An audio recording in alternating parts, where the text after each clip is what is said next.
বন্ধুগণ, আপনারা যারা বিশ্ব জাকির মঞ্জিল পাক দরবার শরীফে এসেছেন, আপনারা নিশ্চয়ই লক্ষ্য করেছেন রহমতের সময় থেকে শুরু করে অর্থাৎ রাত ৩টা থেকে শুরু করে অদ্যবধি পর্যন্ত এবং এশার নামাজের পর পর্যন্ত যত ওজিফা কালাম আমল এখানে হয়েছে, হচ্ছে এবং হবে ইনশাআল্লাহ তাআলা। এখানে একটি আমলও নাজাইজ নাই, একটি আমলও খারাপ নেই। দেখুন, কোরআন সুন্নাহ ইজমা কিয়াস মোতাবেক সব আমলগুলি হচ্ছে। বিশেষ করে বন্ধুগণ, আমরা লক্ষ্য করেছি বিশ্ব জাকির মঞ্জিল পাক দরবার শরীফে এত পরিমাণে মিলাদুন নবী সাল্লাল্লাহু আলাইহি ওয়াসাল্লাম কিয়াম অনুষ্ঠিত হয়। আমাদের জানা মতে সারা পৃথিবীতে এত পরিমাণে মিলাদ এবং কিয়াম অনুষ্ঠিত হয় না। এখানে প্রতিদিন কমপক্ষে 3 বার, এর চেয়ে অধিক পরিমাণে মিলাদ শরীফ অনুষ্ঠিত হয়। এবার লক্ষ্য করুন রাসূল আরবি সাল্লাল্লাহু আলাইহি ওয়াসাল্লামের মিলাদ শরীফটি কি। বন্ধুগণ, বিশ্ব জাকির মঞ্জিল সম্পর্কে বিদআতির একটি অপবাদ দেওয়া হয়। অন্যতম কারণ একটি মিলাদকেও তারা নিয়ে আসে। এখানে মিলাদ হয়, এর জন্য বিদআত। বন্ধুগণ, লক্ষ্য করুন মিলাদ শরীফ আসলে কি। যাদের কাছে মিলাদ শরীফ সম্পর্কে কোনো তথ্য নেই, একটু মনোযোগ লাগান। বিশ্ব জাকির মঞ্জিল পাক দরবার শরীফে জুমার দিনে অনেক নতুন আলিম ভাইরা আসেন, তারা জানার জন্য, বুঝার জন্য। লক্ষ্য করুন, সিহাসিত্তার অন্যতম হাদিসের কিতাব, যেটি আমাদের এখানে বিশ্ব জাকির মঞ্জিল পাক দরবার শরীফের মাদ্রাসা বিশ্ব জাকির মঞ্জিল আলিয়া কামিল মাদ্রাসাতে টাইটেলে পড়ানো হয়। সারা বাংলাদেশের কামিল মাদ্রাসাগুলিতে টাইটেলে পড়ানো হয় এবং কওমি, খারেজি, দেওবন্দপন্থী মাদ্রাসাতেও দাওরা ক্লাসে হাদিসের কিতাবটি পড়ানো হয়। সিহাসিত্তার অন্যতম হাদিসের কিতাব, যেটি হচ্ছে জামিউত তিরমিজি শরীফ। এই জামিউত তিরমিজি শরীফের দ্বিতীয় খণ্ডের 203 পৃষ্ঠায় স্পষ্ট হাদিস উল্লেখ। আল্লামা ইমাম তিরমিজি রাহমাতুল্লাহ আলাইহি তিনি সেখানে আলাদা একটি বাব কায়েম করেছেন, আলাদা একটি অধ্যায় লিখেছেন, লেসন ক্রিয়েট করেছেন, যেটির নাম হচ্ছে বাবু মা জাআ ফি মিলাদিন নবী সাল্লাল্লাহু আলাইহি ওয়াসাল্লাম। তাহলে দেখুন, সিহাসিত্তার মধ্যে মিলাদের ব্যাপারে আলাদা একটি বাব আসলো। ইমামে বাইহাকী রাহমাতুল্লাহ আলাইহি তিনি দালাইলুন নবুওয়াতে মৌলুদের ব্যাপারে আলাদা একটি বাব কায়েম করলেন। তাহলে এখন দেখুন, যারা বলবে মিলাদটি 90টি আবিষ্কৃত বিদআত, তাহলে স্পষ্ট আমরা বুঝতে পেরেছি হয়তো ওই বন্ধুগণ এখনো হাদিস শরীফ ভালো মতো রিসার্চ করেন নাই। এবার লক্ষ্য করুন, মিলাদ শরীফের যে উসুল আছে, এটি যে বিদআত নয়, এটি বুঝবো কেমনে? বিশ্ব জাকির মঞ্জিল আলেমরা বললেই হবে, বা কওমির আলেমরা বললেই হবে, আলিয়া মাদ্রাসায় পড়েছে তারা বললেই হবে? বন্ধুগণ, মাপকাঠিগুলো লক্ষ্য করুন। একজন উঁচু মানের মুস্তাহিদ পর্যায়ের আলেম, যিনি মুজাদ্দিদ, সর্বজন স্বীকৃত আলেমগণ এটিকে উসুল বের করেছেন যে মিলাদ শরীফ এটি আসলে বিদআত নয়, নাজাইজ নয়, এটি হচ্ছে হাদিস শরীফ সমর্থিত একটি বিষয়। বের করেছেন কে? এই তথ্যটি পাওয়া যাবে স্পষ্ট আকারে আল হাবিলিল ফাতওয়ার মধ্যে, আল্লামা জালালউদ্দিন সুয়ুতির আল হাবিলিল ফাতওয়া, সিরাতুল হালবিয়ার মধ্যে প্রথম খণ্ডের 124 পৃষ্ঠায়, তাফসীরুল বায়ানের নবম খণ্ডের 64 পৃষ্ঠায়। লক্ষ্য করুন, বের করেছেন কে? সর্বজন স্বীকৃত আলেম, যাকে লামা জাহাবিরাও সম্মান করে, যাকে আহলে হাদিস যারা দাবি করে এরাও সম্মান করে, কওমির আলেম ভাইরাও সম্মান করে, আলিয়ার আলেম ভাইরাও সম্মান করে, আমরাও ওনাকে সম্মান করি। শারিহুল বুখারী, সাহিবু ফাতহুল বারী, বুখারী শরীফের শরহ যিনি করেছেন, ফাতহুল বারী যিনি লিখেছেন, আল্লামা ইবনু হাজারে আসকালানী রাহমাতুল্লাহি আলাইহি এবং আল্লামা আব্দুর রহমানী জালালউদ্দিন সুয়ুতি রাহমাতুল্লাহ আলাইহি, ওনারা একত্রিতভাবে ওনাদের বক্তব্যে এসেছে ওয়া ইস্তাখরাজ লাহুল হাফিজ ইবনু হাজার আসলান মিন সুন্নাহ ওয়া কাজাল হাফিজ সুয়ুতি। বন্ধুগণ, আল্লামা ইবনু হাজার আসকালানী রাহমাতুল্লাহ আলাইহি এবং আল্লামা আব্দুর রহমানী জালালউদ্দিন সুয়ুতি রাহমাতুল্লাহ আলাইহি তিনারা মিলাদ শরীফের উসুলটি বের করেছেন হাদিস শরীফ থেকে। যারা বলেছেন আমরা মিলাদ শরীফের উসুল পেয়েছি সুন্নাহ থেকে। এখন দেখুন, ওনারা বললেন আমরা মিলাদ শরীফের উসুল পেয়েছি হাদিস শরীফ থেকে, সুন্নাহ থেকে। এখন কেউ যদি বলে আমরা মিলাদ শরীফের উসুল পাই না, আমি বলবো বন্ধু, আপনি আরেকটু পড়াশোনা করুন। বিশ্ব জাকির মঞ্জিল থেকে আপনাদেরকে আহ্বান, আপনাদেরকে দাওয়াত, আপনারা আসুন, পড়াশোনা করুন, গবেষণার মাত্রাটা আরো বাড়িয়ে দিন, স্বচ্ছভাবে নবী প্রেমিক হয়ে হাদিস কোরআনগুলি পড়ুন। বেশকে জিসনে পড়ে হে বুখারী, বুখারা আয়া উসকো না আই বুখারী। আশিক বলেছেন নবীর প্রেম ছাড়া যে বুখারী শরীফ পড়বে তার বুখারা শহর আসতে পারে, অরিজিনাল বুখারী শরীফের জ্ঞান তার আসবে না। বন্ধুগণ, এই জন্য নবীর মহব্বত অন্তরে ধারণ করে যদি হাদিস আপনি পড়েন দেখবেন প্রতিটি কোরআনুল কারীমের প্রত্যেকটি সূরার মধ্যে আল্লাহ পাকের হাবিবের প্রশংসা লুকায়িত রয়েছে, নিহিত রয়েছে। এমন কোন সূরা পাবেন না যেখানে নবী পাকের আলোচনা নেই। এবার দেখুন কোরআন শরীফ থেকে মিলাদ শরীফের উসুলটি লক্ষ্য করুন। মিলাদ শরীফ, মৌলিদ, মিলাদ শব্দের অর্থ হচ্ছে জন্ম বৃত্তান্ত। নবী পাকের জন্ম বৃত্তান্ত আলোচনা করার নাম হচ্ছে মিলাদ শরীফ। এক আলেম ভাই বলেছেন, আমরা তার ইলম বৃদ্ধির জন্য আল্লাহর কাছে দোয়া করি। তিনি বলেছেন যে মিলাদটা রাসূলুল্লাহর জামানায় ছিল না, মিলাদ মানে জন্ম। এখন আমাদের কথা হচ্ছে তাকে আদবের সঙ্গে, মিলাদ মানে জন্ম, নবী পাকের জামানায় ছিল না, তাহলে নবী পাক সাল্লাল্লাহু আলাইহি ওয়াসাল্লাম কার জামানায় জন্মগ্রহণ করেছেন? যিনি ওয়াজ করলেন তার জামানায়। দেখুন কত আশ্চর্য, মানুষগুলিকে বিভ্রান্ত করা হচ্ছে কিভাবে।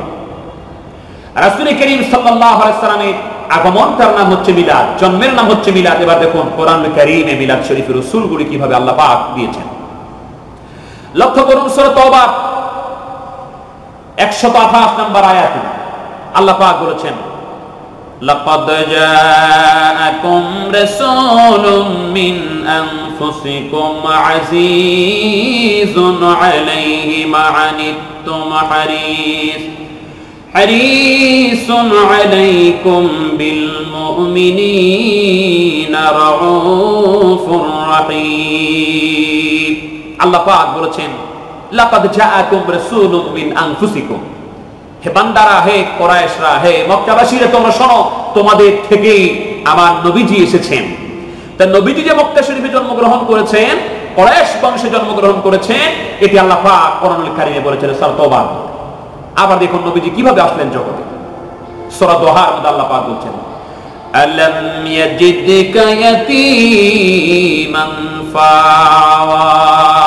আল্লাহ বলেছেন, হাবিব, আমি কি আপনাকে এতিম অবস্থায় পাই নাই? এরপরে কি আপনাকে আশ্রয়ের ব্যবস্থা করে দেই নাই? দেখুন আল্লাহ পাকের হাবিব যখন জন্মগ্রহণ করেন, পৃথিবীতে আগমন করেন, তেনার বাবা ছিল না, তিনি এতিম অবস্থায় ছিলেন, তেনার বাবা ছিল না। এটিও আল্লাহ রাব্বুল আলামিন কালামে হাকিমের মধ্যে স্পষ্ট বলে দিয়েছেন, স্পষ্ট উল্লেখ করেছেন। এবার দেখুন নবীজির জন্ম বৃত্তান্ত আলোচনা করার নাম হচ্ছে মিলাদ শরীফ।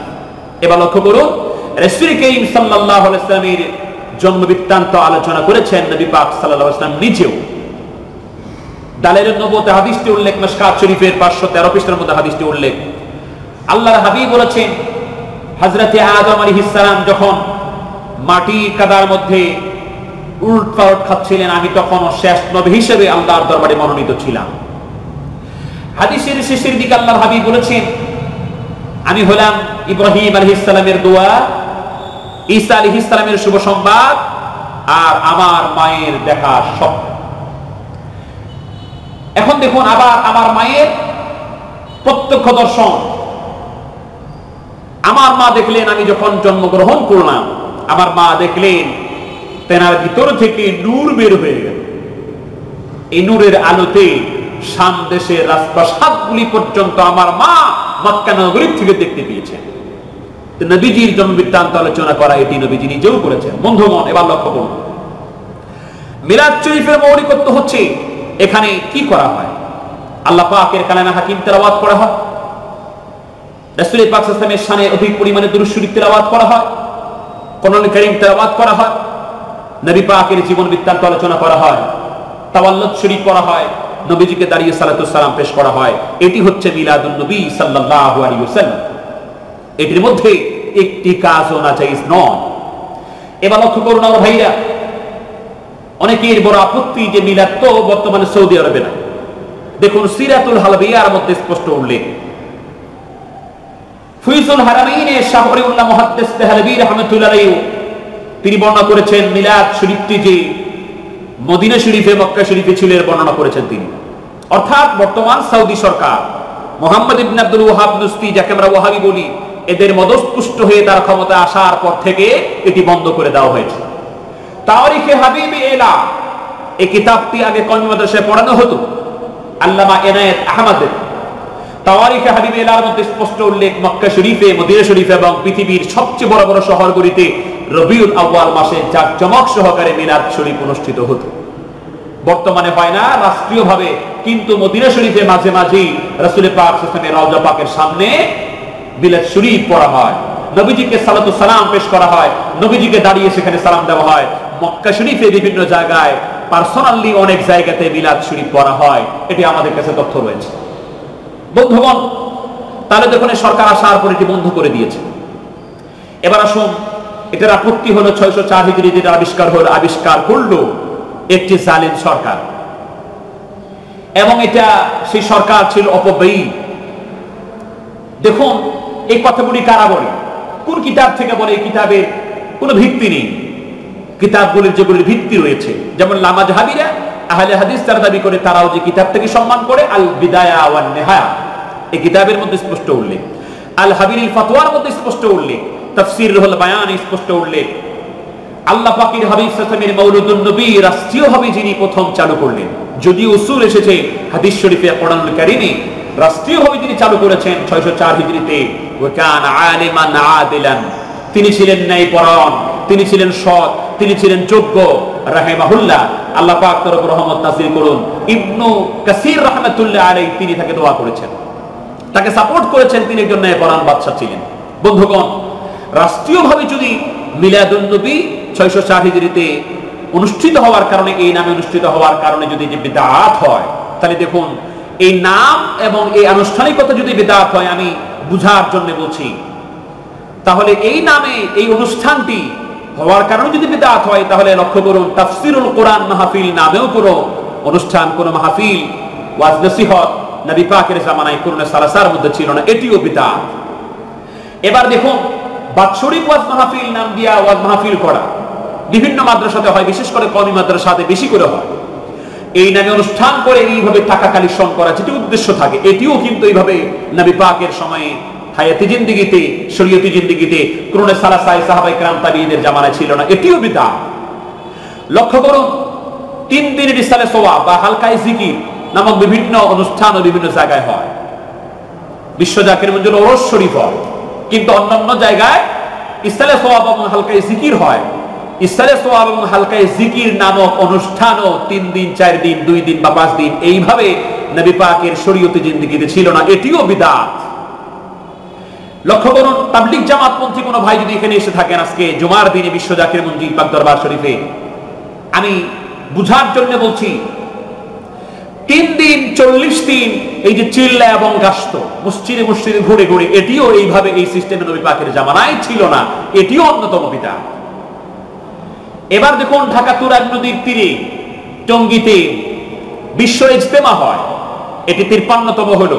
তাহলে 54 বছর আগে এটিও ছিল না, কুরআনে সালাসার সময় তো ছিলই না, 54 বছর আগে এটি ছিল না, এটি অন্যতম নতুন আবিষ্কৃত অন্যতম লেটেস্ট বিদআতের মধ্যে পড়ে যাবে যদি এই নামে অনুষ্ঠান না থাকার কারণে হয়।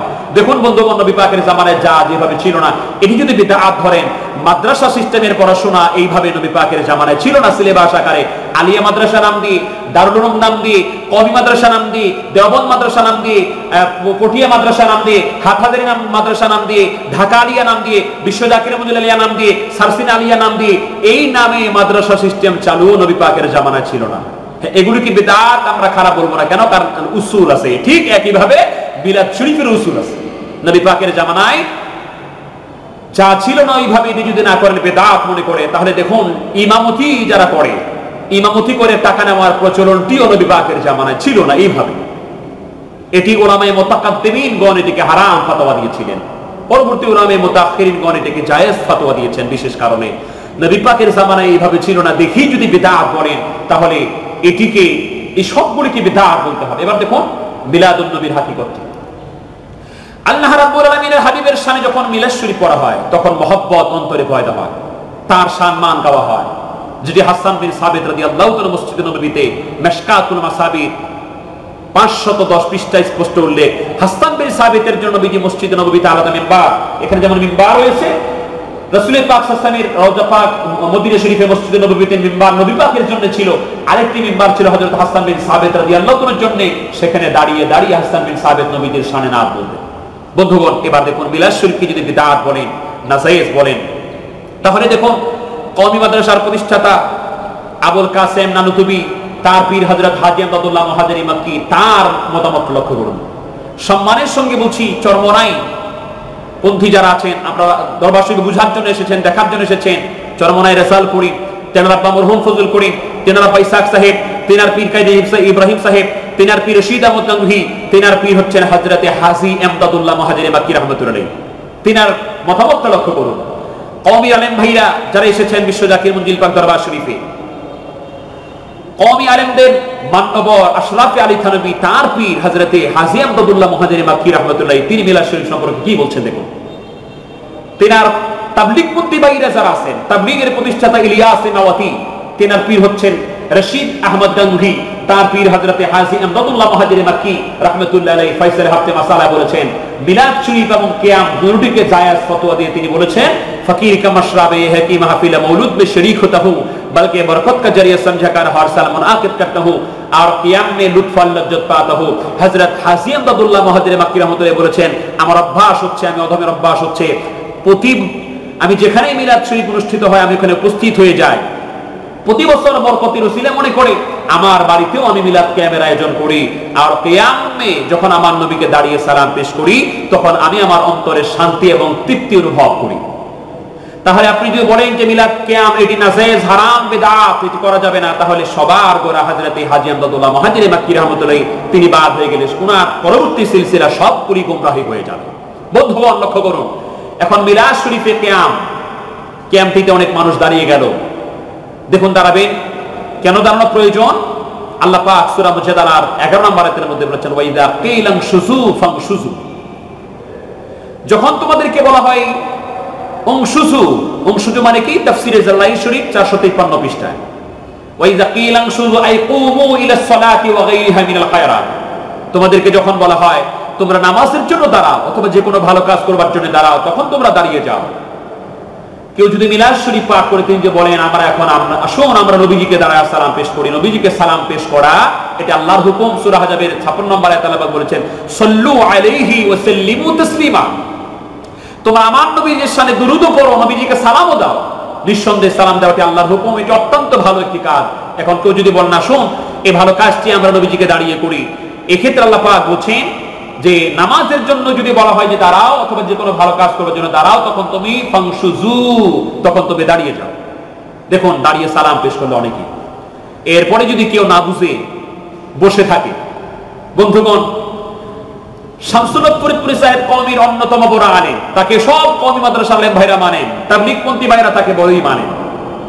তিনি তাসাউফ তত্ত্বের মধ্যে বলেছেন একটি মিলাদ মাহফিলে সবাই যদি দাঁড়িয়ে যায়, দু একজন যদি না দাঁড়ায় এটা হবে বেয়াদবি, না দাঁড়ানোটা বেয়াদবি। আসলে শরীফ তবিয়তের যারা তারা আমার নবীকে দাঁড়িয়ে সালাতু সালাম পেশ করাটা, বসে সালাতু সালাম পেশ করাটা, বসে সালাম দেওয়াটা বেয়াদবি মনে করে জন্য তারা দাঁড়ায়। নবীজির শানে তারা দাঁড়িয়ে সালাতু সালাম পেশ করে, এর খেলাফ করা বসে থাকাটা বেয়াদবি। এবার দেখুন ইয়া নবী সালামু আলাইকা নিয়ে একটি আপত্তি আছে বন্ধুদের। ইয়া নবী সালামু আলাইকা নিয়ে গ্রামাটিক্যাল ভুল আছে, এটা তারা বলে। দেখুন ইয়া নবী সালামু আলাইকা এটি ছিল আসলে ইয়া আইয়ুহান নবিয়্যু সালামু আলাইকা, এটাকে কাসরাতুল ইস্তেমাল বলা হয়, অধিক ব্যবহার করার কারণে। যেমন বিসমিল্লাহির রহমানির রহিম আসলে ছিল বিসমিল্লাহির রহমানির রহিম, কাসরাতুল ইস্তেমালের কারণে এখানে আলিফ ছিল, ওটাকে বাদ দেওয়া হয়েছে। ঠিক পদ্মের আকারে, নসবের আকারে ইয়া নবী সালামু আলাইকা বলতে যে ইয়া আইয়ুহান নবী সাল্লাল্লাহু আলাইহি যেটা ছিল ওটিকে কাসরাতুল ইস্তেমাল অধিক ব্যবহার করার কারণে আইয়ুন শব্দটি ওখানে বাদ দিয়ে, ওটি আসলে ছিল আইয়ুন, ওখানে আইয়ুন শব্দটি বাদ দিয়ে ইয়া নবী সালামু আলাইকা করা হয়েছে। অনেকে বলে যে নাকেরা না, আমরা আমার নবীকে মারিফা মনে করে আখির নবী, সর্বশ্রেষ্ঠ নবী, সর্বশেষ নবী রাহমাতুল লিল আলামিনকে সালাম পেশ করি, যেহেতু আমরা তার শানেই মিলাদ করি, এখানে আর নাকের আর কিছু থাকে না। বন্ধুগণ এবার দেখুন কওমি আলেমদের শিরতাজ শাইখুল হাদিস আজিজুল হক সাহেব বুখারী শরীফ অনুবাদ করলেন ৫ম খণ্ডের ৩৮ পৃষ্ঠায়। তিনি সেখানে বলে দিলেন নবী পাক যখন জন্মগ্রহণ করলেন, নবী পাক যখন পৃথিবীতে আসলেন, তখন আনন্দের হিল্লোল বয়ে গেল সব জায়গায়, সবাই স্বাগতম জানাইতে লাগলো নবীজিকে। সেখানে তিনি বলেছেন ইয়া নবী সালামু আলাইকা, ইয়া রাসূল সালামু আলাইকা, ইয়া হাবিব সালামু আলাইকা, সালাওয়াতুল্লাহ আলাইকা। আমার প্রশ্ন তাহলে কি কওমির আলেম ভাইদের কাছে যারা এসেছেন বুঝার জন্য বলছি, আমার একটি জানার বিষয় প্রশ্ন, তাহলে কি শাইখুল হাদিস আজিজুল হক সাহেব গ্রামাটিক্যাল বুঝতেন না? আবার দেখুন মনোযোগ লাগান, জামাত ইসলামপন্থী ভাই যারা আছেন, সাইদি সাহেব এক সময় বিশেষ বিশেষ জায়গাতেও আমার নবীজিকে ইয়া নবী সালামু আলাইকা, ইয়া রাসূল সালামু আলাইকা, ইয়া হাবিব সালামু আলাইকা, সালাওয়াতুল্লাহ আলাইকা এটি বলেই তিনি নবীজিকে সালাম দিয়েছেন। বন্ধুগণ, তাহলে আল্লাহ পাকের হাবিব সাল্লাল্লাহু আলাইহি ওয়াসাল্লামের সানে আমরা মিলাদ শরীফ পড়ি মহব্বত পয়দা করার জন্য, তার জিকিরের একটি অনুষ্ঠান করার জন্য। যেহেতু আল্লাহ পাক বলেছেন ওয়া রাফা'না লাকা যিকরাক, হাবিব আমি আপনার জিকিরকে সমুন্নত করে দিয়েছি। আর নবীজির জিকির, নবীজির আলোচনা, নবীজির স্মরণ করবার অন্যতম একটি মাহফিল হচ্ছে মিলাদুন নবী সাল্লাল্লাহু আলাইহি ওয়াসাল্লাম। তাহলে বন্ধুগণ, বিশ্ব জাকির মঞ্জিল দরবার শরীফে যতগুলি আমল হয়, এগুলো নিঃসন্দেহে এক একটি আমল কোরআন সুন্নাহ ইজমা কিয়াস মোতাবেক সাব্যস্ত। আমরা এটি নিঃসন্দেহে বুঝতে পেরেছি। এবার আসুন আমরা যে বিশ্ব জাকির মঞ্জিলে আরো জিফা কালাম আমল করি, যেমন ধরুন পাক কালাম ফাতিহা শরীফ।